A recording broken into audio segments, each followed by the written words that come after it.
Assalamualaikum warahmatullahi wabarakatuh. Ibu doakan kalian tetap dalam keadaan sehat dan tetap semangat belajar ya nak. Nah, untuk pertemuan kita kali ini, kita akan masuk pada bab kedua, bab baru, yaitu tentang flora dan fauna yang ada di Indonesia dan di dunia. Untuk itu, kita akan berbicara terlebih dahulu tentang karakteristik bioma dunia. Nah, akan Ibu sajikan slide-nya. Nah, ini karakteristik bioma yang ada di dunia. Yang dikatakan bioma itu, pertama, terbentuknya interaksi unsur-unsur lingkungan di suatu daerah. Artinya, interaksi terjadi sudah di dalamnya antara komponen biotik maupun abiotik.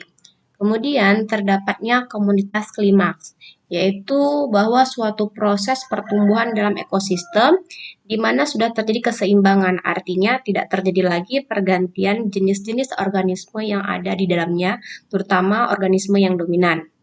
Berikutnya, terdapat vegetasi utama yang mendominasi, ya vegetasi dominan tentunya nak ya. Berikutnya, terbentuk karena adanya kumpulan ekosistem yang berbeda pada suatu iklim. Nah, berikutnya, setiap bioma memiliki bentuk kehidupan tumbuhan dan hewan yang berbeda. Jelas antara bioma stepa dengan bioma hutan hujan tropis tentu berbeda di dalamnya, baik tumbuhan maupun hewannya. Berikutnya, memiliki wilayah yang luas. Nah, inilah karakteristik bahwa di suatu daerah itu dikatakan bioma. Nah, berikut kamu akan bisa lihat tentang bioma, peta persebaran bioma yang ada di permukaan bumi. Nah, bisa kamu lihat di situ ada perbedaan warna. Di situ ada hutan hujan tropis, ada sabana, gurun, kutub dan gunung es, semak belukar, padang rumput, hutan gugur, hutan konifer, dan tundra. Jadi kamu bisa amati baik-baik. Inilah bioma yang ada yang tersebar di permukaan bumi. Nah, berikutnya kita akan membahas tentang faktor-faktor yang mempengaruhi persebaran flora dan fauna.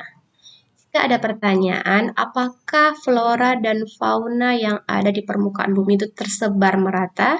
Tentu jawabnya tidak. Maka kita lihat faktor apa yang menyebabkan hal tersebut terjadi. Yang pertama, faktor klimatik atau faktor iklim. Faktor iklim yang sangat berpengaruh tentu antara lain suhu, kelembapan udara, angin, dan curah hujan. Sebagai contoh, misalnya hewan penguin atau beruang kutub itu hanya mampu hidup di daerah iklim kutub. Nah, tidak mampu di daerah iklim tropis. Nah, berikutnya contoh lain adalah tumbuhan. Misalnya tumbuhan kaktus. Tumbuhan kaktus ini mampu hidup di daerah yang kering atau daerah yang sedikit lebih panas. Nah, ini menunjukkan bahwa perbedaan iklim, yaitu diantaranya suhu, kelembapan udara, dan curah hujannya, yang berbeda akan mengakibatkan flora dan faunanya juga berbeda. Nah, inilah faktor yang pertama. Faktor yang kedua adalah faktor edatik atau kesuburan tanah. Nah, parameter daripada kesuburan tanah itu apa? Nah, tanah yang subur itu tentu memiliki banyak kandungan humus atau bahan organik di dalamnya, kaya akan unsur hara, teksturnya yang gemur, kemudian struktur tanah yang baik, dan terdapat ketersediaan air di dalam pori-pori tanah. Nah, itulah tanah yang subur. Maka, jenis tanaman yang mampu hidup di tanah yang subur tentu lebih beraneka ragam dibandingkan jenis tanah yang kurang subur. Sebagai contoh, tanah andosol atau tanah vulkanik yang berada di daerah pegunungan. Tentu karena tanahnya subur, maka jenis tanaman yang mampu hidup juga beraneka ragam dibandingkan jenis tanah yang tidak subur, seperti tanah grumosol, tanah yang kurang subur. Nah, itulah faktor yang kedua. Jika vegetasi atau tumbuhannya berbeda, maka hewan yang terdapat di dalamnya juga berbeda. Nah, yang ketiga faktor relief atau fisiografi, atau mungkin kamu sering dengar faktor ini berhubungan dengan ketinggian tempat. Faktor yang ketiga ini ada hubungannya dengan suhu, yaitu faktor pertama tadi. Nah, semakin tinggi tempat, maka suhunya semakin rendah atau semakin sejuk. Sebaliknya, semakin rendah tempat, misalnya di pinggir pantai, maka suhunya lebih tinggi atau lebih panas. Nah, maka ini juga mempengaruhi tumbuhan dan hewannya. Sebagai contoh, Misalnya tanaman teh. Tanaman teh itu mampu hidup di daerah di dataran tinggi ataupun di ketinggian 1.500 lebih baik. Nah, sedangkan tanaman padi, kelapa itu mampu hidup di daerah dataran rendah di ketinggian 0 sampai 500 meter. Ini menunjukkan bahwa ketinggian tempat akan mempengaruhi jenis tanaman yang hidup di dalamnya maupun flora maupun fauna yang terdapat di daerah tersebut. Nah, faktor yang keempat yaitu faktor manusia. Manusia ini merupakan komponen biotik yang memiliki dua peranan sebenarnya. Bisa dua hal, yaitu baik bersifat positif maupun bersifat negatif. Kalau dia bersifat negatif, berarti sifatnya mengubah tatanan kehidupan flora. Contoh, melakukan perburuan liar, melakukan perburuan hewan-hewan yang langka. Tentu ini ada sifatnya negatif. Sedangkan kalau sifat tindakan itu bersifat positif, contohnya misalnya manusia itu menjaga kelestarian flora dan fauna. Tentu ini akan menjaga kelangsungan hidup tumbuhan dan hewan yang ada di permukaan bumi. Jadi inilah 4 faktor yang mempengaruhi sebaran flora dan fauna yang ada di permukaan bumi. Ibu harap kamu bisa memahaminya lebih baik lagi, ditambah dengan membaca literatur. Nah, berikut kita akan bahas satu persatu tentang persebaran flora yang ada di Indonesia. Oke, kita yang pertama, yaitu persebaran flora di Indonesia. Kita lihat dulu wilayah Indonesia bagian barat. Kawasan Indonesia bagian barat ini hutan hujan tropis yang paling dominan, yaitu dengan suhu AF, dengan tipe AF, di mana ciri-ciri dari hutan hujan tropis ini yang pertama, pohon-pohonnya itu besar, berdaun rindang. Karena berdaun rindang, maka kanopi atau tutupan daunnya itu lebih rapat. Nah, sehingga sinar matahari itu tidak tembus ke permukaan. Apa akibatnya? Maka keadaan di bawahnya itu lembab. Kemudian tinggi pohonnya itu besar, karena besar maka rata-rata mencapai 60 meter. Bayangkan tinggi pohon itu sebesar itu ya, Nak. Nah, berikutnya terdapat banyak pohon yang menempel. Ya, itu disebut juga pohon tumbuhan epipit. Nah, itulah dari hutan hujan tropis ciri-cirinya.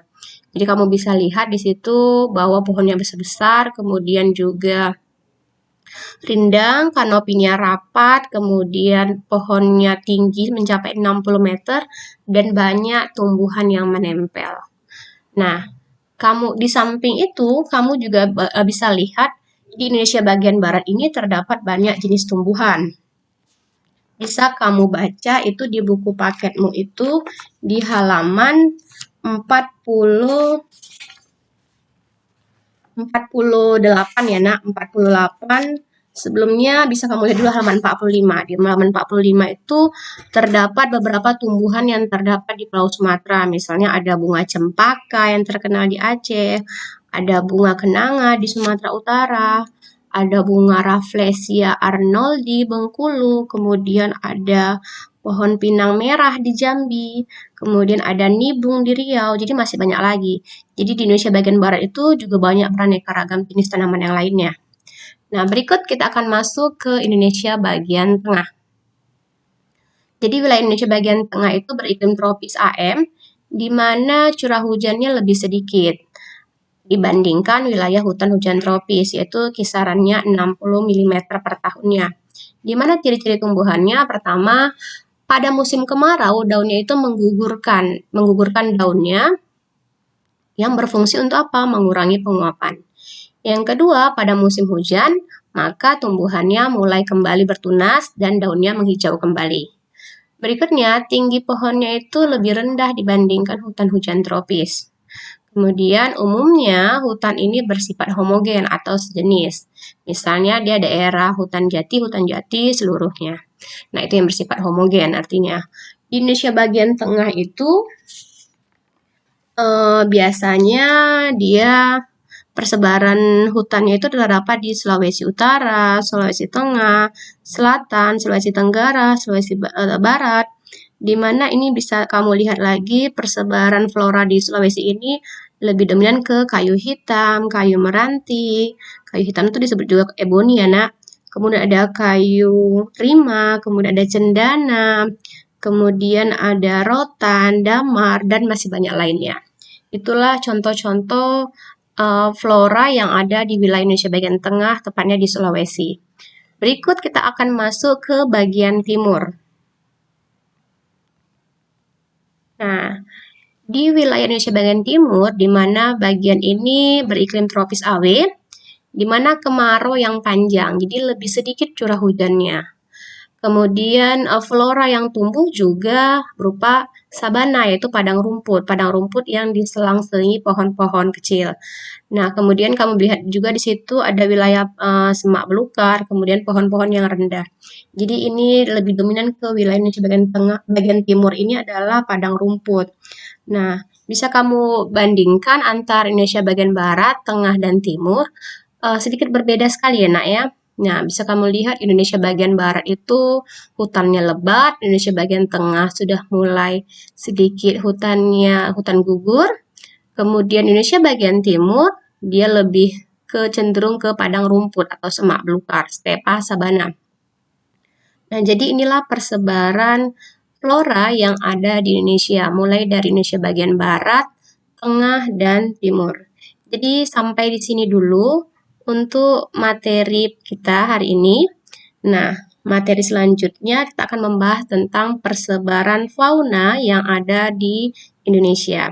Nah, sebelumnya seperti biasa, Ibu akan memberikan tugas mandiri, di mana tugas mandiri ini kamu bisa mencarinya di internet ataupun buku paketmu. 5 jenis tumbuhan yang terdapat di Indonesia. Jadi kamu boleh ambil Indonesia bagian barat, tengah, atau timur, terserah kamu. Yang jelas itu 5 jenis tumbuhan yang terdapat di Indonesia. Kemudian kamu tulis wilayah persebarannya dan manfaatnya dalam kehidupan sehari-hari. Jadi satu soal saja yang kamu kerjakan. Semoga dengan soal ini lebih memantapkan pemahaman materimu pada pertemuan untuk kali ini, yaitu tentang persebaran flora yang ada di Indonesia. Nah, cukup sampai di sini Ibu akhiri dengan billahi taufiq walhidayah. Assalamualaikum warahmatullahi wabarakatuh.